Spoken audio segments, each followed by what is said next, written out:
Hey there, blimpy boy, flying through the sky so fancy-free. Howdy friends, this week I thought I'd do something a little different. Now, I'm doing a bit of a preview or impressions video on a new game called Forever Skies, which is an open world survival game that takes place in the clouds above a toxic Earth.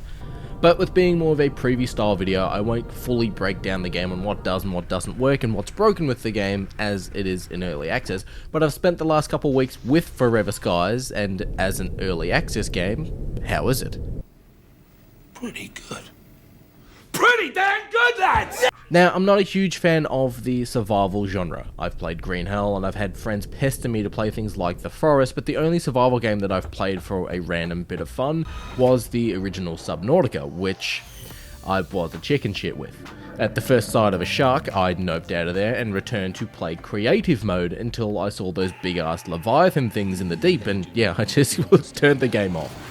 But while scrolling through Twitter the other week, I saw a game called Forever Sky, and it looked like Subnautica to me, but in the sky rather than under the water, and when I went to go take a look at it, I was kinda wowed.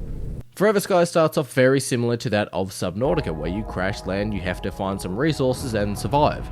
However, rather than landing on a strange water world, you're back on Earth after it's been ravaged by a mysterious poisonous virus which has coated the planet's surface, making it impossible to go to the ground. So you'll have to survive in the clouds above in your own customizable and craftable blimp.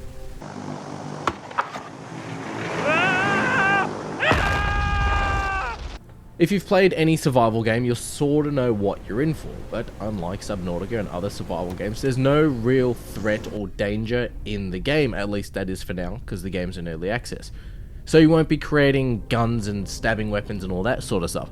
Now sure, there are two weapons, but they're not really used for combat, but I'll get back to that in a little bit. But Forever Skies is a nice, relaxing survival game, which actually had the same effect to me as, say, Jurassic World Evolution, where time would disappear and before I knew it, it was 2 AM in the morning and I had work the next day. What year is it? But your nameless character needs to survive in the clouds-covered world, so you'll naturally need to manage your food, your thirst, your energy, and your health all at the same time. And if you don't have food or if you don't drink anything, you'll find yourself starving to death. If you don't sleep or rest, you'll find yourself exhausted, so you won't be able to run or use something like a knife properly. If you run out of health, well, you'll die. It's pretty standard, really. Also, probably goes without saying, but if you fall off the side of your airship or off the side of a platform, you're dead. Makes sense. Now, speaking of airship, that's the main way for getting around in Forever Skies. Now, you'll start off with an airship around the size of a budget New York City apartment, before mining and crafting expansions and requirements for your airships, like more rooms, more engines and turbines to help lift your Zeppelin, and water filtration units, research tables, but most importantly, more balloons. You'll mine for materials with a laser attached to the outside of your airship, and with the main resource being, say, synthetics and metals.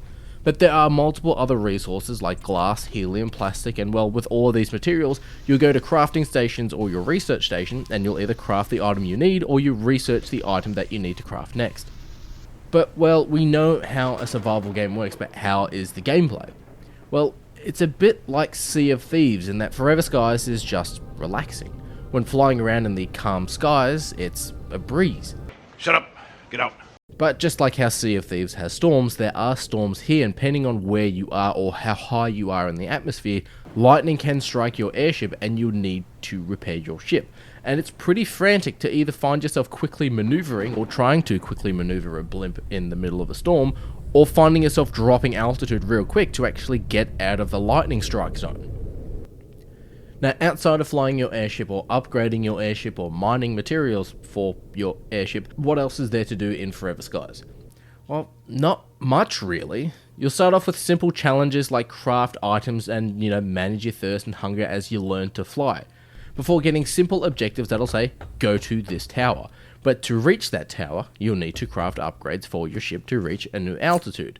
Now, the game does do this a couple of times before you find an elevator that goes down to the surface, which is thankfully where Forever Skies' gameplay loop starts to change. Now, when you're down on the planet's surface, the atmosphere is toxic and you need to manage your oxygen supply and how long you'll need to sort of breathe under the sort of toxic clouds. And managing your oxygen is different to Subnautica, because in Subnautica, you can just go up and come up for air. where when you're down on the ground, the only way to get oxygen is from dispensers that require batteries that you need to craft on your airship, or by racing back to the airlock lift, which will take you back to your airship anyways. But as I mentioned, Forever Skies isn't a shooter and doesn't really have any shooting mechanics. Now, you get access to a scanner which will tell you what items are or what they can be used for. You do get a mini version of your airship's laser that you can use to mine materials while you're roaming around, but the gadget does run on a bit of a battery. When the batteries run out, the gadget is then useless. But you can get a crossbow and a knife, and it's more so used for puzzling and a little bit of platforming. For example, knives are used to break vines blocking your path, where the crossbow can be used to basically break things out of reach.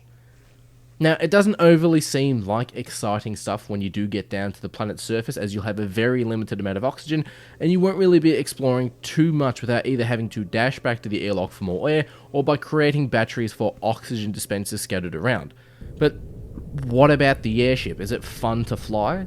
Well, it's a blimp, so it can be quite slow, and sure, you can craft more engines, but more engines you have require more fuel, and if you've got 4 engines on your blimp like I do, you'll find yourself stopping, mining resources to create more fuel, and then filling up your engines, and it can be a bit time consuming and a bit boring.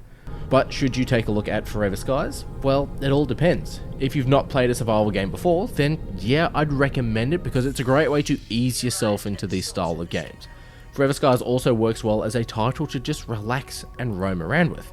Just like how sailing Sea of Thieves can be relaxing for some, playing this fantastic looking game in your own personal blimp is actually kind of relaxing. Now, I'll keep a future eye on Forever Skies to see how it evolves and changes further on down the year or maybe next year, but whether you're a survival gaming expert or you just want to spend some time relaxing, always remember to play with each other and play with yourself.